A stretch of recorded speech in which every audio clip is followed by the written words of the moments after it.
Views expressed by Casters Guild members are only the opinions of that member, and that could change from day to day. Guild members may use mature language, but that in no way means they are mature. Listener discretion is advised. Harley and the Joker are heading to high fantasy. Conventions this year are getting more than a little overcrowded, and MTG's One Ring has been found. That's the spell we're casting tonight on Casters Guild.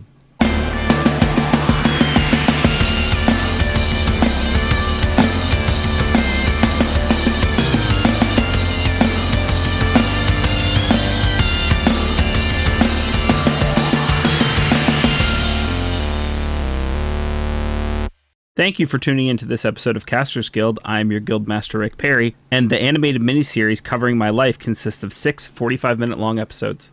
And I'm your guild master, Baron Kane, and if you see an exclamation point over my head, feel free to come talk to me. So, I saw something that I did not have on my 2023 bingo card. Suicide Squad Isekai? I would not have put that on my bingo card either. That's crazy. It's never words that I thought I would speak in succession. No, and here's another set of words related to that I never thought I would say. It actually looks good. Yeah. Well, then again, part of me, of course, is surprised that it looks good, but then a part of me also is not, because DC's animated stuff is just killer. So, of course, yes, if they decide to do an animated isekai, of course it looks good. Yeah, no, I completely agree. If there's anything that DC's doing right, it's their animated section. I don't know how they can mess up their movies so badly, yet do so well on their... Well, you know what? I think it goes back to me saying that the Elseworlds thing would go over well. Right. Because that's essentially what this is. This is just non-related, not connected shows, movies that they're doing, and they are just expressing themselves creatively while respecting the source material. And even the isekai, the source material being just the Joker and Harley. Mm-hmm. I think that they captured the spirit well. I'm interested to see how it's going to go, though. I'm not a fan of that relationship. I believe that we've talked about that before, but we'll see how they play it off. Yeah, it might be one of those things where, like a lot of the good series that have addressed that relationship, it might show it as toxic, and then Harley eventually separates herself. Who knows? All we really know from the trailer is there's the Joker and there's Harley. Something happens, and they're now in a fantasy world fighting orcs, and there are dragons and shit. Right. Which, sure. And Amanda Waller's in it, like we saw. Yeah, I saw that for like a hot second. Yeah. But looks to be in the real world, not the fantasy world, so I don't know if Amanda ends up isekai'd or what. Mm-hmm. Who knows? I sure don't. But DC, just like Sony, falling flat on their face comes live action, but killing it when it comes to animation. You want to hear my theory? I would love to hear your theory. So I think, and especially since we saw Amanda Waller, I think that Amanda Waller became aware of this world and sent the Joker and Harley Quinn in as the little suicide. They're going in there to investigate or to shut it down. I don't know, something. Mm-hmm. And they're going in there to take care of this. And again, everybody is aware of what's going on. Especially the way they portrayed Amanda Waller to be like standing there, seemingly overseeing what was going on. But, that's a common look of hers too, though. Yeah, I think that makes a ton of sense. Make it like a Inuyasha style or SAO in the later season style, where they're going back and forth kind of deal. Yeah. And then lets them introduce other Suicide Squad characters later who come with them on later missions. Unless, this is a one and done, I think it would be cool to see other characters going in to this little isekai world, though. Oh, yeah, that's the thing. I just kind of assumed it was a series. but it might just be like a movie, like a one-time actually, deal. yeah. You know, it's funny. I see. That's what I expect from DC animated. It just a one-time, one-and-done movie. Oh no, I'm looking at it here. It is a all-new original anime series collaboration with Warner Brothers Japan and WIT Studio. So it is a series. So I wonder who else we're going to see in there. Who knows, man? Ooh, I think Batman would look cool back then, and I'm not even talking about like the Dark Knight version that they did, like with him in the armor and stuff. But I'd love to see him pop up in that. I would also love to see the most like unlikeliest character, like the least powerful character, going over and being completely overpowered. Why? Oh yeah, because Isekai. Yeah. Yeah. Yeah, like Captain Boomerang comes in and just like completely crushes. That would be hilarious. Or even better, just someone like Jimmy Olsen accidentally ends up over there. Yeah. Oh, fantastic. He ends up being the king shit over there. Okay, so I'm reading this from an IGN article. It was announced during Anime Expo 2023, which I have more to say about Anime Expo 2023 in just a moment, but we'll get there. Yeah. And one of the showrunners, Osada, came out on stage dressed as Katana and said they got the express permission from DC to have the characters use magic. You mean Joker and Harley? I'm just reading the quote, and I would assume that they mean Joker and Harley using magic. Right, because you threw me off because you said came out dressed as Katana. I'm like... Yeah, like, as in the showrunner is cosplaying. Oh! Which... Katana, as in Katana, the character in DC, not Kitana, the character from Mortal Kombat. Correct. Okay. I got thrown off there for a second. Yeah. So, Harley and Joker will lead the show. Mm-hmm. Osada made it a point to highlight that their version of the Joker will be very different. Everybody has their own favorite version of the Joker, Osada said. We ultimately decided not to copy any particular iteration and have something completely unique. Which, having heard that phrase in the past, it does give me concern. Because usually when people are like, this is my version of the Joker, it's like, it's a shit version of the Joker. Yeah, yep. But the trailer does look good. The trailer does look good. Also, this is going to sound weird.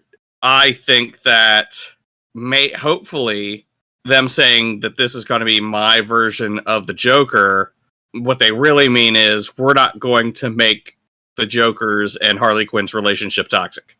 I don't know how you could make it not toxic. By making Harley also toxic. Oh, okay. Like Harley's the abusive one? No, I would say, I mean, I can see them both being, because they're villains. At least at one point, Harley was, but they're both villains.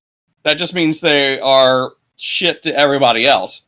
If they were loving and kind to each other but then you'd have to change Harley's origin because there's a bit of Stockholm's in there, and okay, there's a lot that I would rewrite. Right. So either it has to be entirely non-toxic, or once again, Harley has to realize it's toxic, and then... and like I said, they can be completely horrible to everybody else, but as long as they're kind and loving to each other, I'm fine with that. Yeah, because they're villains. Yeah, they're supposed to be shit to everybody else. Bottom line, we're excited to see it. Should be pretty good. Yes. All right, so like I said, I had more to say about Anime Expo 2023. Yeah, you did. I'm not sure if you've seen this, and I'll share this picture in Discord later on. But Baron, I'm going to share with you a picture, and I just want your gut reaction to this picture. Okay, here we go. Blind reaction. All right, you ready? Oh, God, it looks like it stinks. So, apparently, Anime Expo 2023, the self-proclaimed largest anime convention in the world, they oversold. Oh my God. By like a lot. People were complaining about being like shoved into walls. Multiple escalators at the venue broke down from trying to carry heavy loads of people. Multiple exits and entrances ended up being completely blocked. People couldn't get in and out, especially of like the dealers' rooms and artist alleys. Like, apparently it was not a good time for a lot of the people that went, at least for the first couple of days. There were some accounts that said like the first couple of days were really packed, and then a lot of the people just left because they were like, we're not going to do this. So like it cleared out a little bit. But yeah. And this picture I've shown you is not like a one-off type thing. Like, right. There are like videos and pictures and like a bunch of accounts of the whole convention center being like this. Crazy. Yeah, I would not last there at all. I will say that my gut reaction is, oh my God, even if you took care of your hygiene to the best, being amongst all of those people with your anxiety, the body heat, it's the middle of summer, people are going to be sweaty, and then you add into the fact that people are probably in costumes. Yeah, that can't be that. No. Now, the good news is I was looking and I could not find any reported injuries. Like, nobody ended up getting hurt, nobody ended up getting trampled, nobody ended up in the hospital or anything like that I could find. Right. But well, that's good. We know how people who want to make money are. Mm-hmm. And we hope that people look at this convention, because there are bigger conventions than Anime Expo coming up this year. Mm-hmm. And there are a lot of people who are just now stepping out into their first convention since the pandemic. This is the first time they're feeling safe. Mm-hmm. Please, people who are running conventions, please take a look at Anime Expo and learn a lesson before somebody does get hurt. Yeah, because the fact that nobody got hurt during that is a miracle. Right. I mean, that looked like it could have easily been a riot. If anybody had gotten super pissed, it probably would be what happened. Right. So I understand that a bunch of people are coming out. You have this massive convention. You're making a bunch of money selling tickets. Cap them. Cap your tickets. You know how many people are going to fit in that convention center, and don't oversell that amount because you're counting on people buying the ticket and not showing up. I know it happens, but don't do that. You have a lot of people who are super excited to get out to conventions for the first time in years. Your percentages that are going to show up are going to be much higher. Mm-hmm. Yep. And then, if you're trying to oversell because you're afraid someone isn't going to show up anyways, guy, you already sold the ticket. You don't need to resell it because you don't think they're going to show up. You got the money. Well, then they're trying. The thing is, they're trying to get the other person's money too. They're counting on other not people showing up. That way, they can sell more tickets and get more people's money. They don't care how many people walk through that door. Right. They want more money. Yeah. Oh, money. Oh, money. It brings out the worst in us. It really does. I mean, granted, whoever said that you can't buy happiness, one of my favorite quotes is, money can't buy happiness, but it can buy a jet ski. You ever seen a motherfucker not smiling on a jet ski? I wish more people were like that, where you're using your money to enrich your life, to be happy, to have fun, and not lord it and have power over people. And because these anime conventions, they're getting all this money so that they can be bigger and better and be the best in the town. And it's like, you got all those people going to your convention. You're already pretty fucking awesome, man. Mm-hmm. You're already pretty awesome. Just settle the fuck down, man. Yeah. There's a certain point where it's going to be too big for you to handle. Yeah. You mean now? Yeah. Or too big for people to enjoy. You mean like now? Yeah. Well, even the smaller guys, even the guys who are currently smaller, who are doing everything they can to expand. Look what happened to Anime Expo 2023. Mm-hmm. I went to Anime Central this year, and it was nowhere near that, but it was pretty packed. I will say there were parts of the floor that were vacant, where there were supposed to be celebrities there that hadn't showed up yet. So no one was there. No one was there to get things. But wherever there was, people selling stuff or shows, it was packed. Mm-hmm. Even the lobby to the hotel was packed to the point where you had to kind of watch where you were stepping. But completely manageable. I would compare it to Origins or Gen Con any day. I can't imagine being packed in like a sardine like that. Right. I It honestly can't has imagine. me concerned about going to Gen Con this year. Mm-hmm. Because I'm going to be working 8-hour shifts at every day of Gen Con. And if Anime Expo was that packed and that big, what's going on with huge-ass Gen Con? Especially if you take into account all like the stuff that's going to be happening at Gen Con. Mm-hmm. You know, all the new stuff that's coming out. I'm sure that games everywhere are going to be premiering there. And then even Critical Role. You know, Critical Role, who's been doing D&D for years now, are switching to their own system, and they're releasing it at Gen Con. That's going to be so fucking big. Yeah. Yeah, so if you're planning on going to any of these conventions, just stay safe. That's all I can really say. I know you spent your money to be there, but if you walk into a room and you look around and you think you're not going to be safe in that room or you're not going to feel comfortable in that room, just, I know you spent your money, and I know you don't want that money to go to waste, but it's not worth it. Yep. I'm looking up to see if there is any kind of information as to what is coming out during Gen Con. It looks like a bunch of indie stuff, which that tracks. Right. You know, they probably had, you know, been developing their game, and then they were like, you know what would be a good day to release this? Gen Con. Gen Con. Which, you know, they're not wrong. Right. Of course. But yeah, there's a lot of stuff being released. I can't see any kind of like, ugh. Well, that's not even including the stuff that they're not going to tell you. Like, of course, they will announce stuff at Gen Con. They're not going to tell you beforehand. Shadowrun, the 6th World Core Rulebook is coming out. That's huge. Mm-hmm. I didn't even know I did know Catalyst had it. Never mind. Yeah, I'm just looking on a forum, and it's kind of like disjointed. It's not really giving me good information, but I think what I'm going to do is probably I'll record a little something, or I'll put something in Discord to talk about the new releases coming out this year at Gen Con. So I guess be prepared for that, because I want to know too. Right.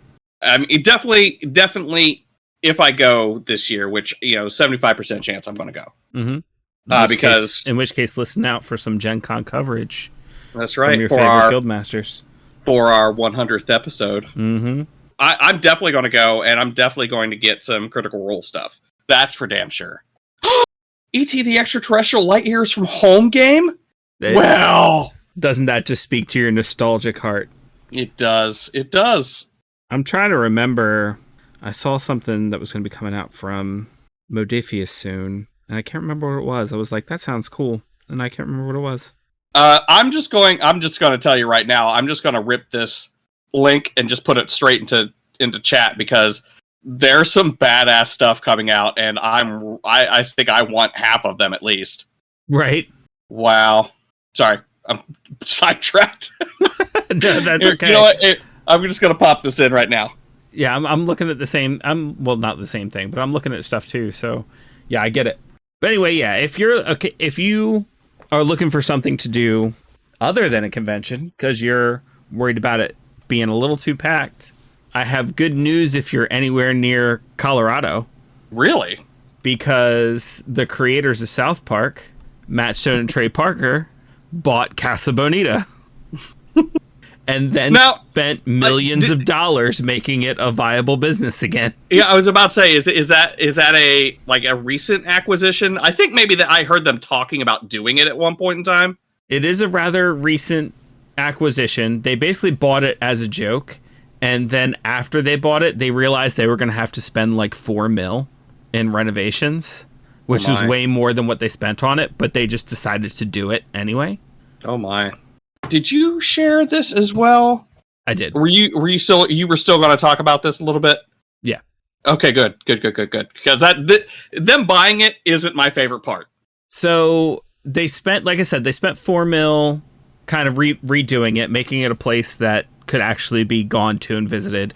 Casa Bonita kind of grew a rather infamous reputation for being poorly staffed, not very well run, having barely edible food, and they kind of turned all that around. And They completely changed the pay structure as well. They have set a $30 an hour minimum wage for the establishment. So if you're working there, you're making at least $30 an hour. And they've banned tipping. Which they're paying their people. You don't need to tip. That's Right. the point, people. The fact that you're tipping means that the business doesn't want to pay their people. They want to trick you into paying their people. Right. Now, would I be going to this place knowing they're getting paid $30 an hour and still instinctively tip them? Yes. Would I take the money back if they track me down and give me the money? Yes. Right. It's just, I am so ingrained in my head that if I don't tip these people, at least that hour that I'm there is just pointless. Right. Because they're getting, $4 an hour. And I think that's just part of our culture, right? It's Yeah. And that's part of the reason that they banned tipping. It's because they know people are going to be so used to, oh, I need to tip. Mm-hmm. That they're going to tip, so they had to ban it in order to, kind of reset the way people are thinking. And I'd also like to point out that the current minimum wage in that state is $13.65 an hour. That's awesome. Well, what's the cost of living, though? Not sure. See, because people are always like, oh, California, they you could get $20 an hour working at McDonald's, blah, blah, blah, blah, blah. It's like, yeah, but it costs like $3,000 to rent 1-bedroom apartments there. Right. So I imagine if it's Colorado, it's probably not too high. But either way, they took one look at that minimum wage of $13.65 and went, nah, we're paying $30, which is pretty cool. Yeah. And, I think that for many, many reasons, we really, really need to get rid of tipping. And I don't mean let's keep paying these servers their $4 an hour and then not tip. That's not what I mean. Right. I mean, and also, if you go into a place and you are, quote unquote, protesting tipping by not tipping your waiter, you're a piece of shit. Yeah, that's a shitty way to protest tipping. Yeah, you are a piece of shit. Just don't go. You are only hurting that server. You are not hurting that business. You are not proving a point. Yeah, you are only hurting the server. Before we get too far into the conversation of why tipping sucks in America and why we shouldn't have to do it, here's my official stance. If you live in America, you have to tip. Yeah. Period. It doesn't matter how much it sucks. It doesn't matter how much of a process we should get rid of it is. If you live in America and you're going out to a service industry, be it restaurant or whatever, you have to tip. Yeah. If you are not tipping, you are a jerk, an asshole, a piece of shit. And you should probably be tipping a 20% at minimum. Minimum. Even if you just got okay service. Mm-hmm. What you consider okay service. I could get bad service and still tip. Right. About 10%. Yeah. If the server was out there treating me like shit, I'm probably not even going to sit through dinner. But there's a difference between quote unquote bad service and then the server's cussing you out and pouring water in your lap. Exactly. Yeah, if I'm there, I know that server is having a bad day. That's my automatic assumption for any server. They could come up bright, bubbly. I am assuming you're having a bad day, and I am here to take care of you. Yeah, just because you're having a bad day doesn't mean you don't deserve to get paid. Right, exactly. Which they won't if you don't tip. So yeah, we shouldn't have to tip in America. It should not be put on the consumer to figure out how much a worker should be paid. Ever. You don't go to, a clothing store and decide how much you want to pay for your jeans based on how much the worker should get paid. Come on. It's a shitty practice. These people are getting paid less than minimum wage because of tips, and tips is bringing them up to minimum wage. Stop it. And when I say stop it, I mean the people who run these corporations and decide that it's based on, if you are tipping, I'm not telling you to stop it. You tip. Yep. And also, not even going to go too far into this, tipping has got roots in elitism and worse, racism and slavery. And this precedent was set on the backs of freed black workers after the Civil War. So, yeah. Probably not a great practice. Nope. The fact that we're still doing it's gross. It's because people don't want to pay anybody a living wage. And you know what? Tipping is socialism. Take that, Republicans. Tipping is socialism. It totally is. Yep. You want to get rid of socialism? Get rid of tipping. Yep. Get rid of tipping. Don't be a bitch. Get rid of tipping. All right. So going back to the Casa Bonita conversation, right. Let's see. In this People magazine article that I'm reading about Stone and Parker doing it, they said that they could have rebuilt twice as big for half as much money. But instead, they spent a bunch of money restoring it as if it were a piece of art. Like, the entire point was to restore it to what it used to be, what they remembered it being from their childhood, rather than to make this huge, successful business. That's awesome. If you ever went there as a kid, and then you went back and you were like, it's crappy, go back again. It's going to be cool. And if you are a fan of South Park or anything that, Stone and Parker do, it's worth a trip just to go check it out, I think. Absolutely. And the way it's always worked at Casa Bonita, in case you're wondering, you pay admission, food is included, and you just go and sit down. It's cafeteria style. You don't pay for, your food separately. You don't pay for, you just pay for admission. You go in, you get to watch the cliff divers, you get to play some games. It sounds like an awesome place. It's definitely going on my bucket list. Well, and especially since Trey Parker and Matt Stone are doing it, yeah, you're have so many South Park fans rushing to this place. Now, I will say this. While we were talking, I kind of looked up cost of living and stuff in Colorado. And they are saying cost of living is about, they're saying, I see one site saying 21% higher than the national average. I see 1.07 times more expensive than the average in the United States. It's all over the place. Colorado's a big place, and I imagine like cost of living in Denver is a whole lot higher than some of the outskirt cities. Pretty sure that's what they're taking into account is the cost of living in like the big cities. Mm-hmm.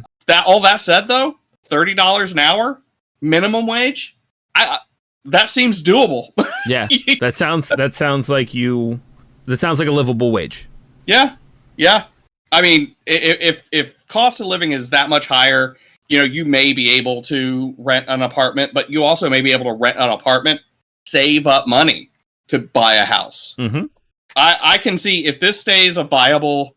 I mean, obviously, Trey Parker and Matt Stone are going to die someday. Someone's going to take advantage of whatever. There's going to be people coming in and they're going to be like, this isn't making money. What they really mean is they're not making the money that they want, and they're going to change things and stuff. But at this moment, people can really go in there and make a good career out of working in a restaurant, which people should be able to do if they want. Right. I love it when people who are successful do good shit with their money. Yeah. Obviously they're doing it, they're fulfilling their childhood dream because they're buying Casa Bonita, right? But that doesn't mean you can't do good shit with it. Right. Agreed. Yep. And they're taking care of the people who are working. Again, you want to talk politics and economics and stuff like that. And the very famous trickle down theory of economics. This is trickle down theory in the works. Yeah, this is how actually happening. It's supposed to work. Mm-hmm. Not what we got from the promises. This is how it works. You got a lot of money. You give your workers, the people who work for you, a good amount of that money because they are giving you that money. And then they use that money to put into the economy, and the economy rolls around. It's how things are supposed to work. Mm-hmm. But I don't think anybody thought that it was going to work like that when it was first proposed. I read something shocking earlier today, and I wish I knew where I read it so I could give proper credit. But a while ago, Forbes did an article on like the most rich fictional characters. Mm-hmm. And recently on the list, Smaug, the dragon from The Hobbit, got bumped down to number 2 because Smaug lives in a mountain full of gold and the price of gold dropped. So Smaug, after the drop in the price of gold, is worth $51.4 billion. Okay. This is a dragon who sleeps buried under literal tons of gold. Right. And he is worth $51.4 billion. Which means if Smaug lived in the United States, he'd be the 15th richest person in the United States. Oh my god. That's gross. It is gross. Can I point out, though, there's more to that dragon's wealth than just gold. Forbes, I think you did a I think you made a big mistake on there. That dragon's wealth not only includes gold, he is encrusted in gems. So essentially, he has a body covered in gems. If you had to go out and get surgical procedures done to cover yourself in gems, just think of the cost of that. He has it. You didn't take into account. But is the surgical cost added into his net worth? Sure. I mean, because it's not like he can, Yes. Well, and Yes. Second, I don't know that Forbes didn't take that into account. Because I didn't read the actual Forbes article. for the purposes of my argument, they didn't. Okay. Then you got to take into account the actual gems that are just laying around his demesne, and then you have to take into account the fine works of art that he has in there, the sculptures, the rings, the actual paintings that I'm sure again he has in there. The one of a kind dwarven sculpture of his manor, his abode. Right. And then, even then, his abode. How much do you think it costs to own a mountain? That mountain alone in real estate.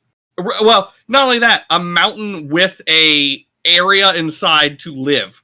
A city inside to live with a, not working, but a serviceable infrastructure. Yeah. So essentially, he owns a town. A city, maybe, depending on how deep it goes. To himself. Forbes, that's way more than... And actually, you know what? Even if they did take that into account, they're still wrong because it's still more than $44 billion. 51.4. $51.4 billion. It's got to be more than that, right? I don't know. $51.4 billion is a lot of fucking money. It is a lot of money. Yeah. And the fact that he'd still only be the 15th richest. Right. Is pretty fucking... Wait, so who hit number one then? I like I said, I didn't read the actual article. Oh, I just heard the small Rick. part. If I had to guess, it's probably like Lex Luthor or Bruce Wayne or something like that. Oh, I bet it's Bruce Wayne. Maybe. Was it a recent? Like I said, I wish I could remember where I read this. So I know. Dang it. Okay. Yeah, this is not an updated Wikipedia article either, because they have the mom from Futurama is the wealthiest woman on the list with an estimated $15.7 billion. Okay.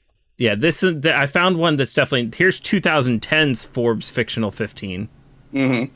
Carlisle Cullen in 2010 was from Twilight was number one at $34.1 billion. Why? Compound interest. Oh, so he's just had money just chilling in investments and banks and stuff. Exactly. Wow. And number two back in 2010 was Scrooge McDuck.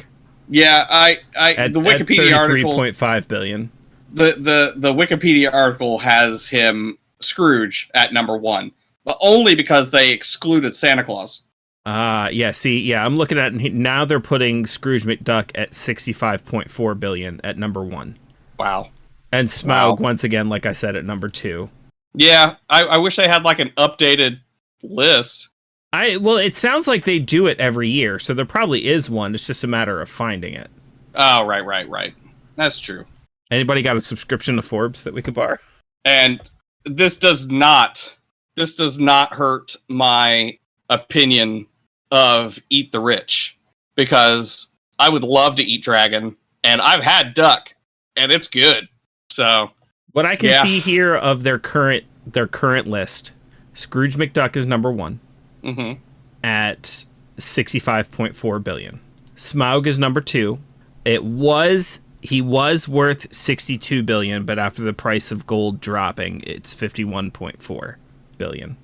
Jay Gatsby should not be at number three. He's only worth $1 billion. But they've got Mr. Burns, Iron Man, Mr. Monopoly, Batman, Carlisle, Cullen, and Thurston Howell III. Nice.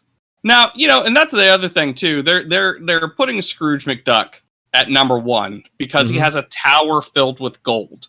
Yeah, but he also has a very successful mining operation. Like, not all of his assets are liquid. Yeah, you're right. So yeah, so even if his tower wasn't filled with just gold, if it was like just coins of a different nature, blah blah blah, but I think it really is indicated that it's gold, right? Yeah, but that's not also all of his money, right? So he has his liquid assets are not just a tower full of gold. He also just has money, right? Liquid, just falling out of his pockets. Then you take into account his business ventures. Not to mention, this man doesn't spend money. He still has the first dime he ever made. Right. Oh my God, he's the original Mr. Krabs. Yes. Except Mr. Krabs is Scrooge McDuck if things went wrong. Yeah, nowhere close to as successful. Oh, man. Scrooge McDuck went, I like money, I'm going to open a mining operation. And Mr. Krabs went, I want money, I'm going to open a Greasy Spoon restaurant. Right. But you know what? Let's face it. I'd rather go to the Krusty Krab. Yeah. I'd rather do that than go work in Scrooge McDuck's mines. You're absolutely right. Right. Because that's the only way I'm getting in those mines. We know that. Yeah. Oh, man. But you know what you're going to need after a day in those mines? What's that? You're going to need a good bath. And you could get some products for that at geekandclean.com. Oh, my God. The handmade monthly dice set Bath Bomb subscription box is the ultimate indulgence for dice enthusiasts and bath lovers alike.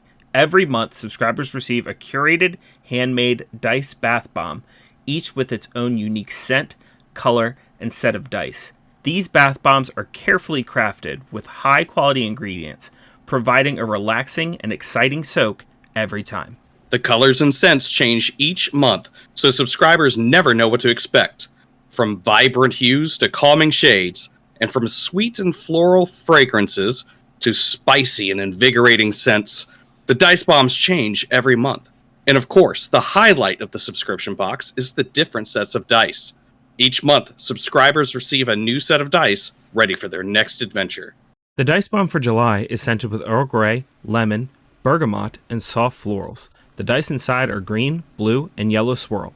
Each bath bomb also comes with a linen dice bag. And don't forget, you get 10% off your subscription or any other order with our link or discount code GUILDDECREE.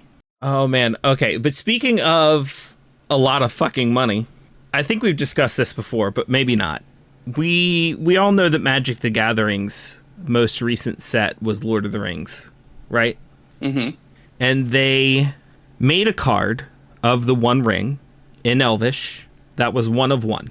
There's literally only one card. And released it in a pack within the set. Like, you could pull the card from a pack. Oh, no. I can't believe this is the first you're hearing of this. Yeah. I'm not a Magic fan, so I don't really get it. After the set came out, people were going crazy. They were buying all kinds of packs. There were people who were offering bounties on this card of $2 million plus. Like, if you find it, I will pay you $2 million. Booster boxes were climbing to over $500 per box based off of supply and demand. But the real news here is that the card has been found. Ooh. The way we know it's found is because the person who found it had it graded. Don't tell me it was Logan Paul. Please tell me it was Logan Paul. The person who found it has chosen to remain anonymous. Good for them. Right. So I'm going to read some information. All this information I'm going to give to you here comes from an article on Polygon. So there's a company, a grading company, PSA, that graded the card and graded it a 9 and posted a picture of the card in its now graded case that shows it is a 9. Straight out of the pack and they're grading it a 9? Well, to be fair, first of all, almost no card ever gets 10, even if it's right out of the pack. Fair. Second, apparently before this card ever went in a pack, Wizards of the coast was kind of parading it around and showing it to people and like letting celebrities handle it and going, oh, I can't believe I get to see the card and touch the card. And people were pointing out that the card was already starting to pringle, starting to like bend up a little bit before it even got put in the pack. So Sure. yeah, there's no way it was going to be a 10. The fact that it's a 9 is a miracle, honestly. Right, that's fair. But yeah, it got graded a 9, and they put the picture up, and so we know that it was found. So they graded it a 9. So what's its worth? So the fact of it being a 1 of 1 makes it impossible to actually put a worth on it, because you can't look at what other people are paying for that card. Oh, and right. So it's worth whatever somebody's willing to pay for it. And apparently the person who pulled the card is currently taking offers through their lawyer. Good. Like, Good. if you want to buy the card, you contact their lawyer and they're basically saying, if you're not offering more than $1 million, don't even call them. Don't even call. Yep. Can't say I blame you. So there is a reseller in Spain that's already offering more than $2 million plus a trip to Europe in exchange for the card.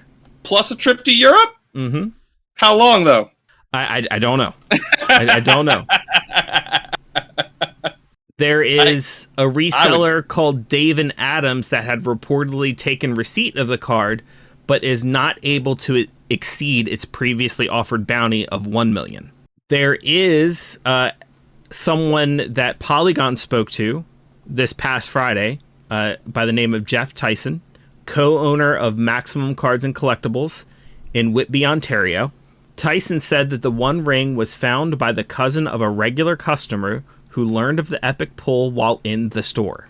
That individual placed the card in a bank vault, secured legal representation, and then arranged for the card to be graded by PSA. It's not known at this time where the card was purchased or what the owner plans to do with it. That's smart.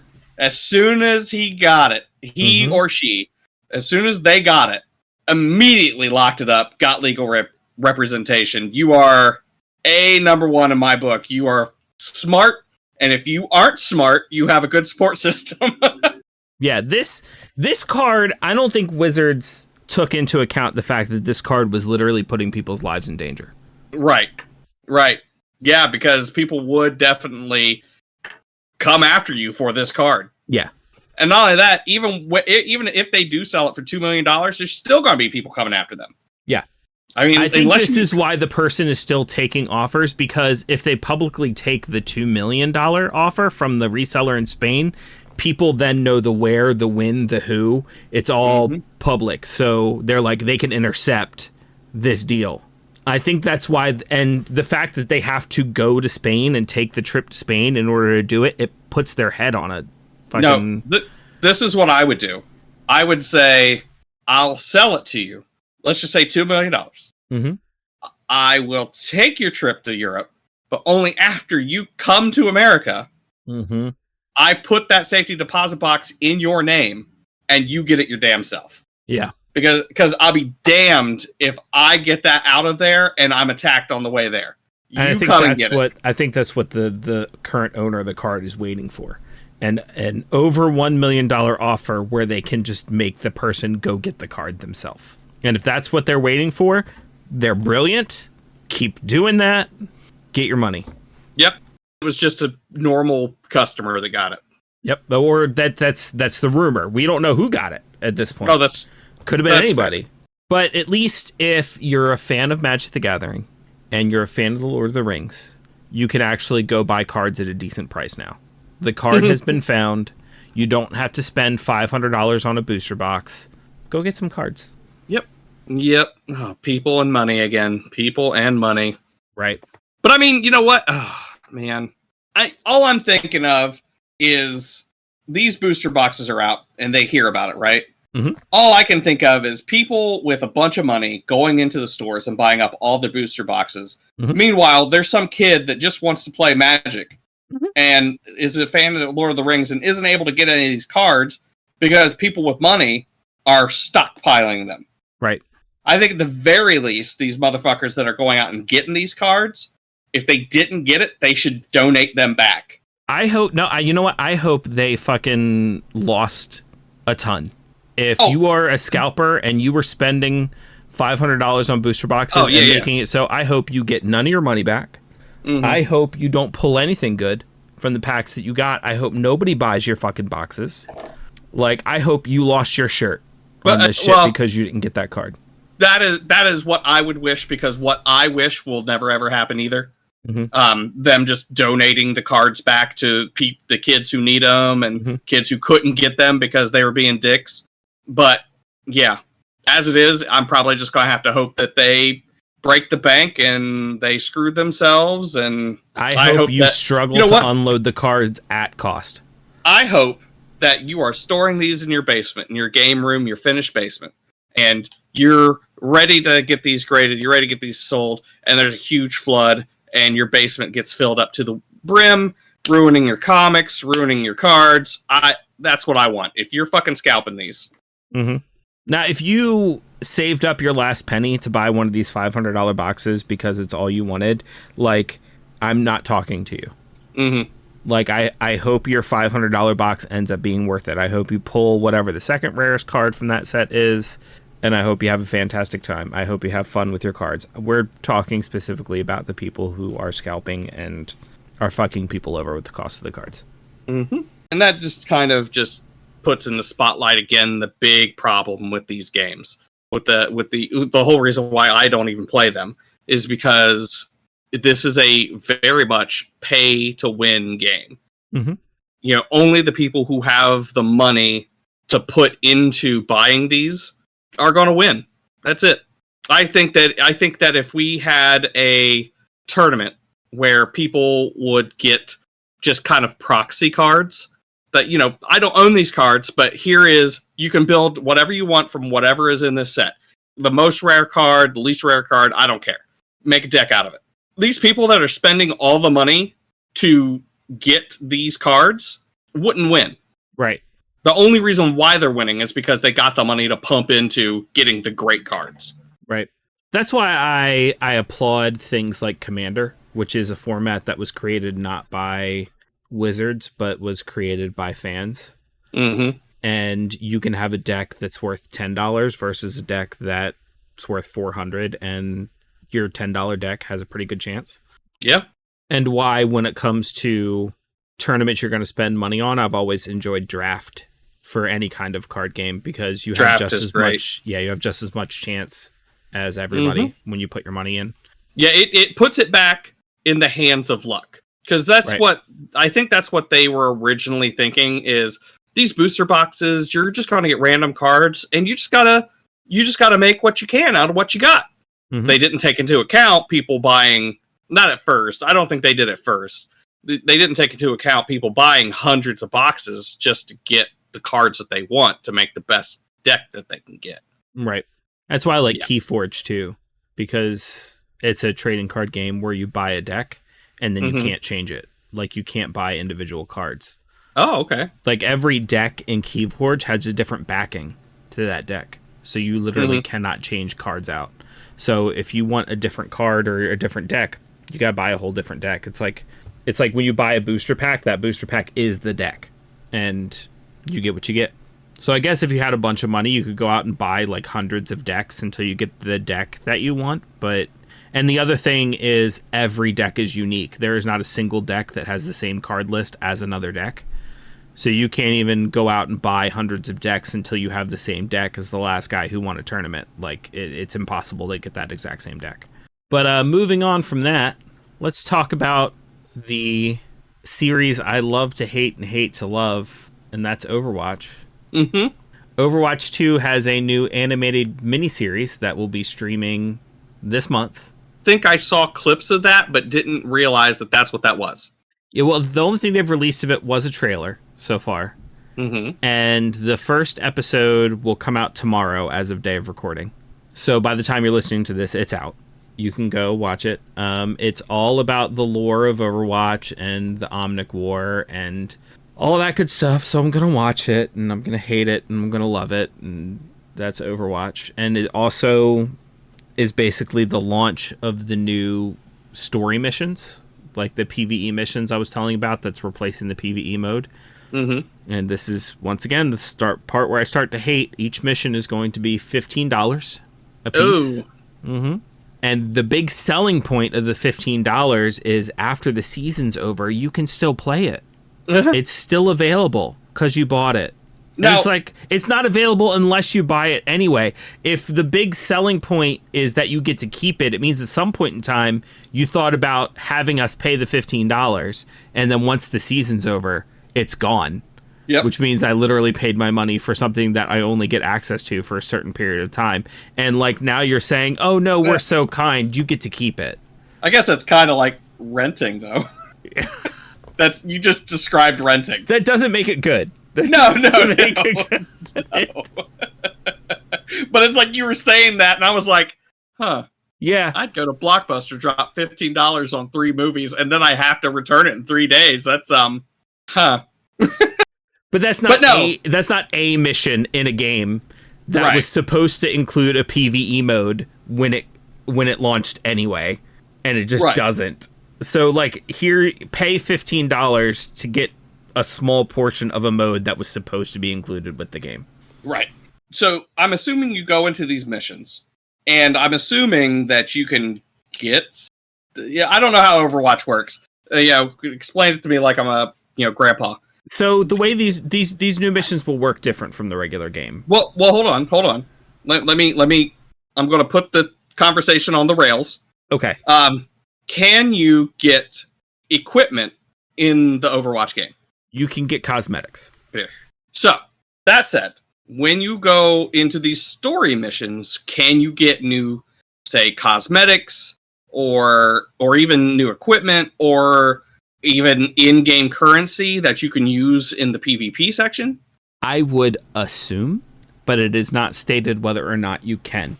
Now, that would be, I think, I still don't think it's worth the 15. No. But it's almost like I'm paying this extra money to get some add-ons to my character. But I also get to run a mission as well. I guarantee you, if you can, the way they've always done PvE in Overwatch, you'll get more if you just go play the PvP. Okay. Like way more. Okay. Like not even comparable. Yeah, I would probably do something along the lines of offering something that would come out of it. You know what I mean? Like, here's some unique shit that you can get in here that you wouldn't normally get, and here you go, have a good time. But what you're paying for is the experience. It's the mission. They're also releasing a new character. They're not really saying much about the character other than it's some new support class hero, and they have a big sword gun. Okay. That's all we know. Oh, and it's a her. We know it's a her who's a support class hero and has big sword gun. That's what we know. Gotcha. So in the cartoon, which is what we were originally talking about, in the cartoon, which looks like it will be focusing upon the Omnic Crisis. Are they using the voice actors from the game? From what I understand, yes. Okay, that's good. And it looks like it's focusing on the characters Reaper, Reinhardt, and Anna fighting through the Omnic Crisis. Okay. Which Reinhardt's my favorite character, so the fact that he's in episode 1 is exciting to me. I wonder if maybe they jumped on this animated bandwagon because of and I mean, this could just be me reaching, but because of the success of Legends of Vox Machina. That might have something to do with it. I think there's a lot of things that go into it. I think, one, Overwatch has had like a really deep lore since it came out that just isn't in the games. Like they keep releasing animated shorts for new characters that come out. They keep releasing comic books for different characters, and they kind of keep giving you bits and pieces of this lore, or there'll be voice lines between characters that hint at the lore, or some of the older PvE missions that they've released, you've played through like some of the story that they keep hinting at. And I think this is a good way for them to finally give us the actual story, and everything that happened is through this. Okay. I also think by making an animated miniseries, if they're trying to release these PvE missions that cost $15 a piece, if they release an episode of this miniseries and then go, hey, did that look cool? Do you want to play through that mission you just saw them do? $15, please. Yeah. It'd be even funnier if maybe they did these missions and then they, had drop boxes that you had to pay to get keys to unlock them on top of. That's what they used to do. They got rid of the loot boxes. That was one of the big changes from Overwatch 1 to Overwatch 2, is there are no more loot boxes, which some people were happy about and some people are upset about, because now if you want to buy things, you have to buy them individually. Like if you want a new skin, you have to buy that skin or hope it's in this season's season pass. Like you can buy a season pass, and as you play through the game, you unlock things that are in the season pass, but you don't get to choose what's in it. It's preset. So and if you buy what you want individually, like let's say you're like, oh, that skin looks really cool. Like I just jumped on not that long ago with some friends for the first time in a long time. And I had some Overwatch currency left over from the last time I had played. And like I told you, my favorite character is Reinhardt, and they had a skin for Reinhardt that made his armor look like it was made out of cardboard. It looked like a elementary school kid made Reinhardt out of cardboard, and like the jet off of his back was like red streamers instead of fire.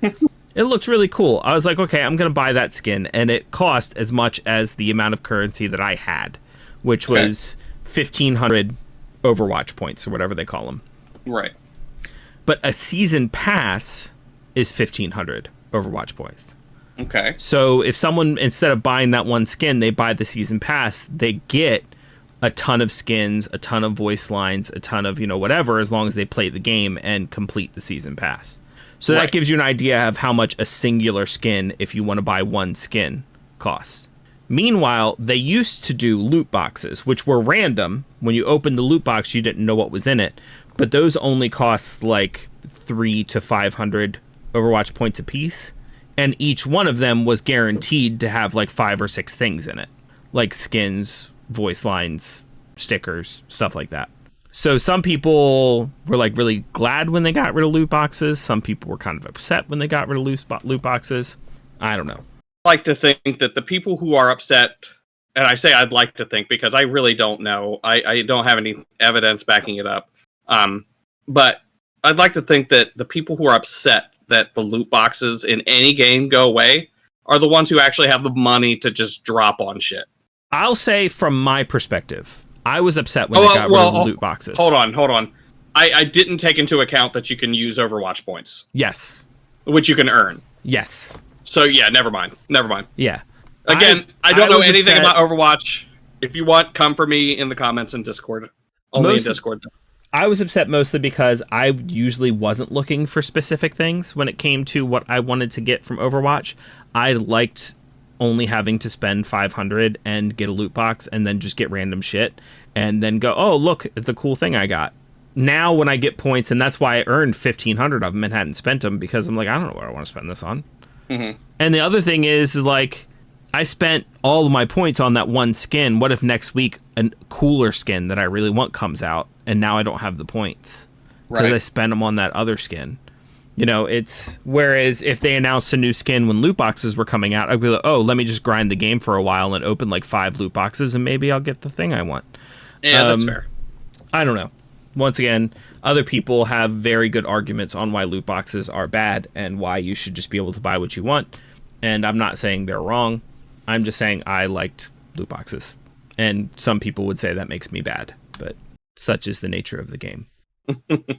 But speaking of games, while I was looking at all this other stuff, I did come across a nice little article on Polygon that gave a list of all the games that are coming out this month. Would you like to hear about some of the games that are coming out this month? No, I'm good. So July 4th, there was a release for PlayStation VR 2 called Synapse. July 7th, Legend of Heroes Trails to Revere.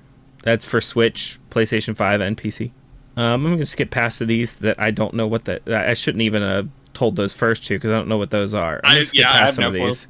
July 21st, Pikmin 4 comes out, which we talked about that during the Nintendo Direct episode. A lot of people are really excited about this Pikmin thing. July 26th, Ratchet & Clank Rift Apart, which was like a launch title for the PlayStation 5, is coming to PC. Okay. So if you had any gamers who really liked Ratchet & Clank but didn't want to buy a PS5, here's your chance to play it on PC. Also, on July 26th, and this one, I didn't know this was coming out. This is exciting to me. The art looks really cool. Double Dragon Gaiden, Rise of the Dragons. Wow. It's pixel art. It looks really cool. It's coming to Switch, PlayStation 4, PlayStation 5, PC, Xbox One, and Xbox Series X. So whatever you got, you'll probably be able to buy this game. And you know what? Again, I'm going to be that guy. I wonder if this is happening because of the success of the Turtles game. Oh, it has to be. Has to be. And let me tell you, I'm looking at the graphics, and you know what it reminds me of? It reminds me of that Scott Pilgrim game. Yes. Which, I mean, is on purpose, I'm sure. Not by them, but on purpose by the Scott Pilgrim creators. Yeah. I think there's that River City Girls, if you haven't heard about that one. Well, that one did really well. Yeah, the Scott Pilgrim game, the Turtles. Like, there is a revival in the side-scroll beat-em-up genre going on right now. Let me tell you, I want so bad to make, like, custom, or, like, not custom, custom. Like, arcade cabinets. Mm-hmm. Just put a TV in there, and then have games like this in there. Yeah. You know what I mean? Like, get the River City Girls, get the Turtles game, and just have it there. And I don't even care if that's like the only fucking game I'm playing on there. But I could also even just get the Jay and Silent cabinet. Bob game. Oh yeah. Yeah. But I could get a cabinet, put a TV in there, and hook something up so that I can just go over there and just play it. Mm-hmm. And that would be great. Yeah, and then these side-scroller beat-em-ups, it's for those of us who grew up in the arcade in a certain era. Like, it hits all the right nostalgia buttons. Oh, yeah. I mean, I don't think I've ever heard of River City Girls, and that is definitely... Because I loved River City Ransom. Yeah. And this looks great. So the River City Girls has the girlfriends of the guys from River City Ransom trying to save their boyfriends.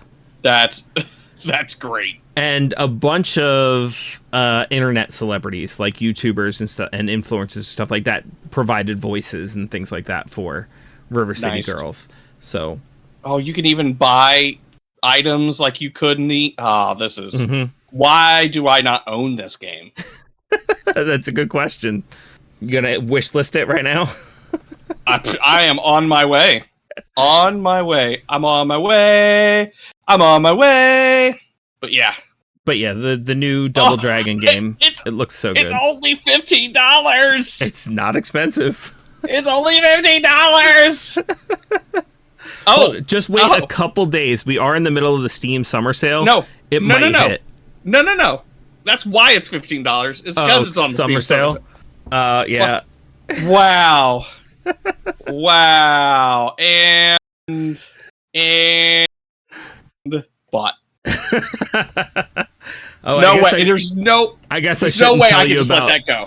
I guess I shouldn't tell you about River City Girls 2. No, I saw it. It's it's still like $30. Okay. No, I saw it, but I am putting that on my wish list. Oh, it's $40. I'm sorry. All right. Oh, it's already on my wish list. How did I put River City Girls 2 on there, but I didn't get 1? We probably talked about it at some point in time in the podcast, and you wish listed it. I'm just gonna burn this house down. All right. Jesus. Moving down the list, another title that I don't know anything about, but just reading the title excites me.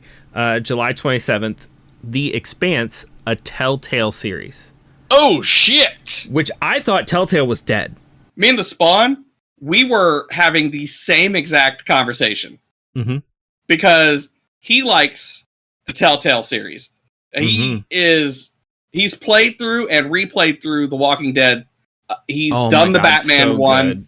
I think I got him the one I started in was The Wolf Among Us. So good. Yeah. And they're doing a sequel to that one. Yeah. I hope The Expanse does well. That way they get more funding for Wolf Among Us too.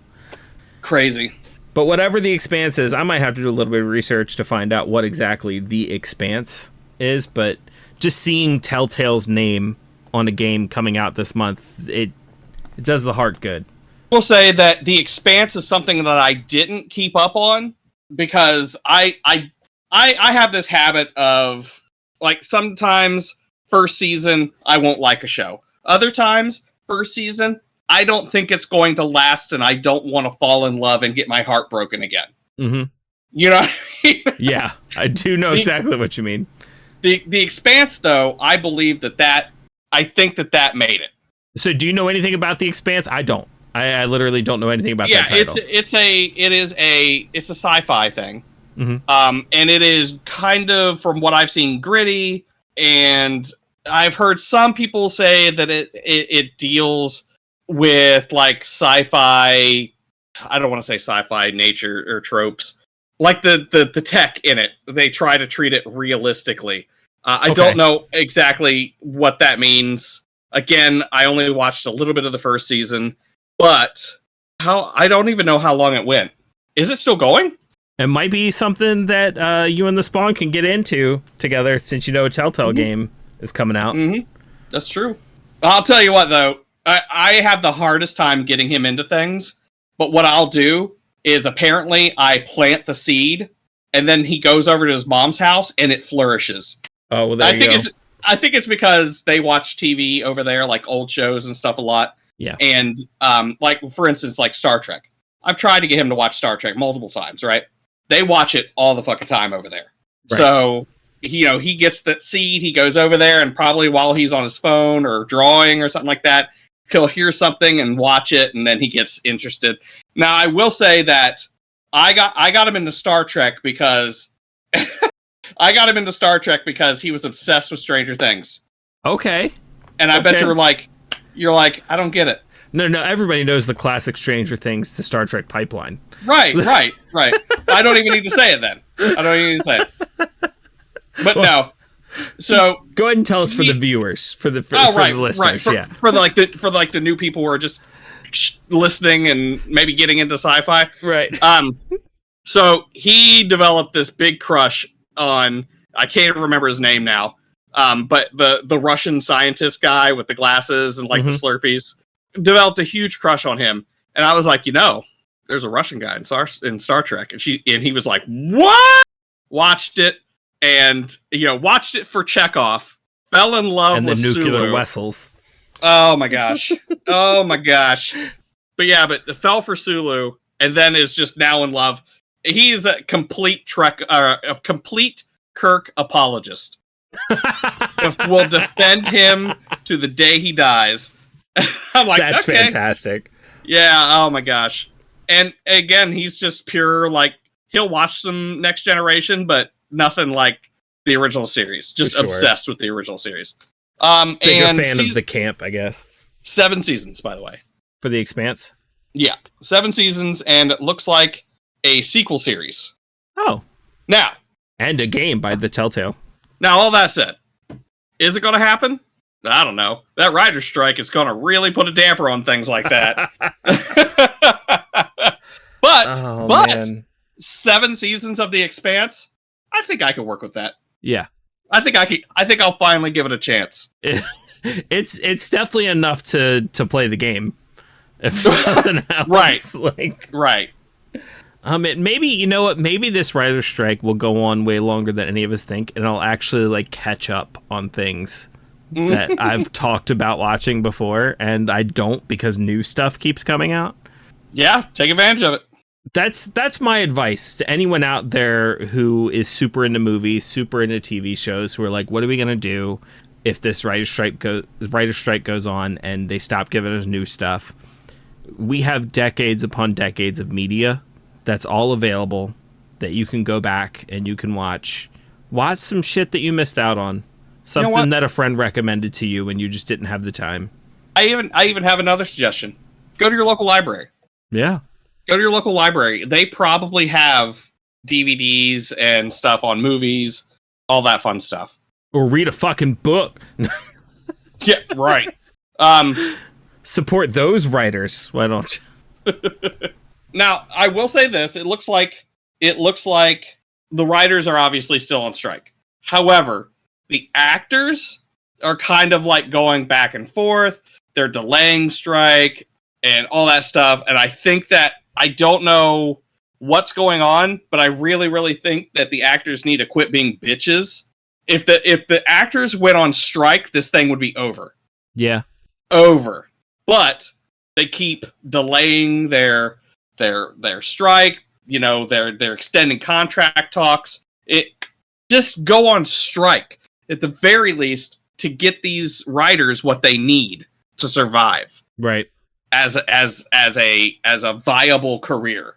I don't know where we're at as far as how the public feels about John Mulaney right now, but I was watching Hot Ones, and John Mulaney was on Hot Ones, and a point I will give him is it got to the end of the episode where, you know, Sean always says, you know, this camera, tell us what you got going on in your life. And John Mulaney said, well, other than like what's already out, as far as what's coming up, you'll probably find me on a picket line. So go you, John. Nice. Yep. I haven't really kept up on the drama that is John Mulaney. I believe that he went into rehab for a little while. He did. That's what his whole new special is about. But what I'm talking about specifically is apparently he brought out Dave Chappelle. Like during I didn't hear that. Yeah, and Dave Chappelle did a couple jokes when John Mulaney was on stage, and that was during the time when Dave Chappelle was really getting the heat from the trans community. So it's one of those things where John Mulaney didn't say anything, and he didn't do anything, but he did bring somebody on stage when he found out he was there, and so did John know what was going on with that? Did he not know what was going on with that? Did he like it's one of those very kind of gray areas. Right. yeah, I didn't hear about that. Oh, yeah. Well, maybe he brought him up on stage and gave him a hug, and then a lot of people just wrote off John Mulaney right there because he hugged Dave Chappelle. And I don't know, sometimes when you're in that industry, you can't just like be like, fuck you. Yeah, you can't just blow. I mean, now, you know, the people that do, it's like, wow, okay, yeah, good on you. Yeah. But I you're right. There is in that industry, it is all about the public face that you're putting forward, and you don't want a thing just like you don't want a drama explosion on stage, right? And yeah, I think that I will give anybody the benefit of the doubt. At first, I gave Dave Chappelle the benefit of the doubt at first, yeah. But then he doubled down on shit, and it's like, come on, man. Yeah, like, and not only doubled down, but doubled down in like a big way. Like, yeah. It's like, and like, okay, of all the things for him to do, I cannot believe how tone deaf. Because how many racist people do you know who go, I can say that because I have a black friend?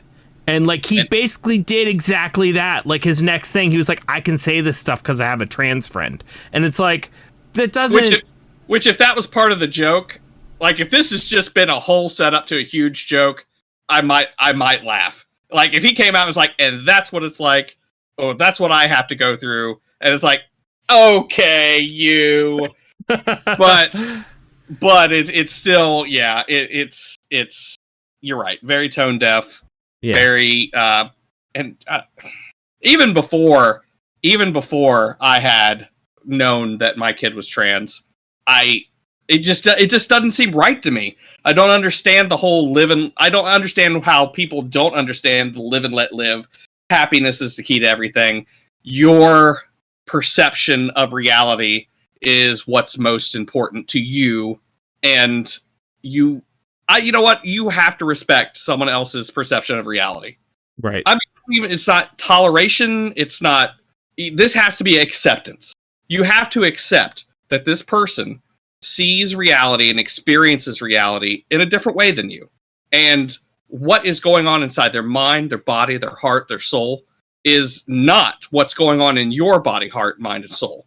And if you expect us to respect that, then you should respect the heart, mind, body, and soul of somebody else. And if you don't, that's where you lose. And you don't have to get it. You don't have to understand it. You just have to accept it. And on top of that, if you are like a comedian or something like that, maybe just stop punching down. Yeah. I mean, like, we're not telling you not to make fun of people. We're not telling you not to make a joke. Just stop punching down. Yeah, there are ways to do trans jokes. There are ways to do racial jokes. There are ways to do all of this stuff and still not be fucking. And now, you know what? This kid may have been canceled by now. I don't know. But at least when he first started, there was a kid on TikTok. And he did one of those white people be like, black people be like, right? And he's sitting there and he says, he's sitting there, white people. And he's just sitting there reading, right? Then next scene, it says black people. He's sitting there reading. And then you hear the beep of the fire alarm, right? I remember that. I remember that that's TikTok. It. That's all it was. And the fucking responses are what killed me. Yeah. The responses are what killed me. Yeah. And that's how you do it right. Yeah. Because you're not punching down. No. You're just picking out something funny that really could happen to anybody. Right. But you know what I mean? Yeah. It's but yeah, no, there's no reason why you should get up there and say the things that he said. Right. No reason. Now, again, what I think comedy is good for, what I think comedy was originally made for, was for punching down, but not punching below your belt. You are taking something that's higher and you're punching it down. Well, yeah, that's basically called punching up. Yeah, yeah. Oh, I see what you're saying. Yeah, so punching up. So basically, what you're doing is you are taking the elite. You are taking the people who are in power, and you are punching them. That's why white people jokes are funny. Yeah, that's why white people jokes are funny because you're punching up. We're the fucking dickheads in charge right now. So please punch up. And that's why you make fun of the rich. That's why you make fun of politicians. That's why all the submarine jokes are funny. Yes, because people are punching up. Yeah, it's if anybody made a joke about the refugees that are fleeing their countries in boats and drowning by the thousands, fucked up. Because that's punching down to the extreme. And you know what? And you're right. Comedians who say that you should be able to make a joke about anything, you can. You absolutely can. And I really, really want you to. So that you let me know that you're a piece of shit and I don't need to listen to you. Look, and we're not saying you can't make jokes about anything. Look, one of the things I saw on TikTok, there's this trans comedian on TikTok who keeps doing Mitch Hedberg making trans jokes. Okay. I don't know if you've seen it. I haven't. But it's hilarious. They do a Mitch Hedberg impression, and they do Mitch Hedberg style jokes that are all trans jokes. They are hilarious. Oh my god. But none of them are punching down at trans people. It's just pointing out okay, the one thing, and I hate to even say this, the one thing I will give Dave Chappelle is the fact that you are in this situation, because the whole reason he said he made these jokes is that you, as a trans person, you're in this situation that not everyone is in, and it can be comedic because it is unique. I'll give him that. And because of that, they do have a different perspective that can be used to make jokes. That doesn't mean you have to make fun of them or punch down at them. You can make fun of the situation or point out some of the same kind of things. Yeah, because there are ways to draw attention to certain aspects as well. Right. So I definitely get that. And using comedy to do that would be great. Again, though, it's Trans Mitch Hedberg, because those jokes are fucking hilarious. Please look them up. But I don't know how this season we keep getting back to the Casters Guild political podcast. But I'm okay with that though, because these things, we talked about economics today. We've talked about politics. We've talked about social issues, but these are all things that affect the geek world. Yeah, absolutely. And they affect me as a geek, as a human being. And for us to, you can't just ignore it or tiptoe around it. I mean, correct. If we lost ourselves in our geekdom, that's the worst thing that we as geeks can do. Is lose ourselves in our books, in our games. We can escape every once in a while, but we have to remember that we live in a real world. We live in a real world with people who love us and rely on us and expect us to stand with them if they don't have the strength to stand by themselves. So we have to be aware of these things. And I am still learning. I am still trying to get better from what I am now. There are definitely things that I can do different as a person that I am working on. There are things that I am not aware of that I hope to become aware of at some point. And I hope that I react to it in a way that is not from a point of a misunderstanding. Right. So, but that's all we can do. All we can do is try to be better humans. The only way we can be better humans is realizing what's going around in the world around us. Right. Yeah, and I think that's a good place to end this episode. Hell yeah. So thank you very much for tuning into this episode of Casters Guild. Email us at castersguild@gmail.com. Come join us on the Discord, because that's where all the fun stuff's happening. That's where you can see the pictures we talked about sharing and the links. So yeah, come check us out. Join the fun on Discord. And we will see you in the next one. Bye-bye, everybody. Bye-bye. Bye. Bye-bye. Bye. Bye. Bye. Bye. Bye. Bye. Bye.